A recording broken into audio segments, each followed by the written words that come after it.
నమస్తే. నేను మీ సినీ writer doctor N Ramesh Babu. రచయిత అంటే ప్రస్తుతంలో ఉంటూ గతాన్ని రికార్డ్ చేసి భవిష్యత్తును నిర్మిస్తూ తన జ్ఞానాన్ని బోధిస్తూ ఈ సమాజాన్ని మేల్కొల్పుతూ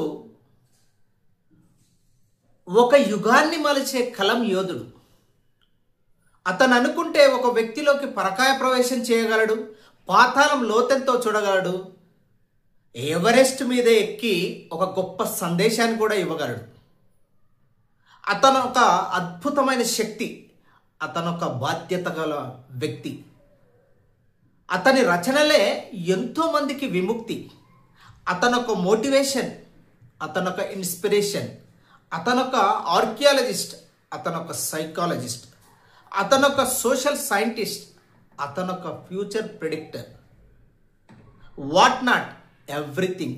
సో మీరు కూడా సినిమా రచయితలు అవ్వచ్చు, పాటల రచయితలు అవ్వచ్చు, స్క్రిప్ట్ రచయితలు అవ్వచ్చు, డైలాగ్ రచయితలు అవ్వచ్చు, మీరు ఒక సోషల్ కంటెంట్ రైటర్ అవ్వచ్చు, మీరు ఒక రీల్స్ రచయిత అవ్వచ్చు.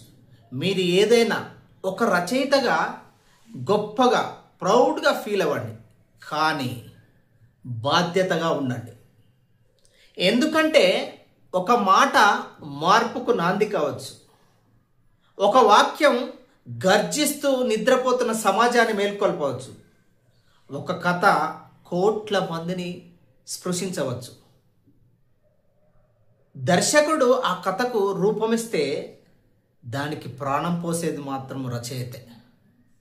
సమాజంలో ఏ గొప్ప మార్పు వచ్చినా, ఏ విప్లవం జరిగినా, ఏ భావనకైనా కూడా మొదటి సంతకం చేసేవాడు రచయిత. అలాంటి గొప్ప పాత్రలో నువ్వున్నప్పుడు నువ్వు చాలా బాధ్యతగా ఉండాలి. కాబట్టి రచయిత ఎందుకు ముఖ్యుడంటే, కథను కాదు రాసేది అతను, కాలాన్ని రాస్తాడు. సంభాషణలు కాదు రాసేది అతడు, సంఘ సంస్కృతిని తీర్చిదిద్దుతాడు. వినోదాన్ని కాదు రాసేది అతడు, విజ్ఞానం రుచి చూపిస్తాడు.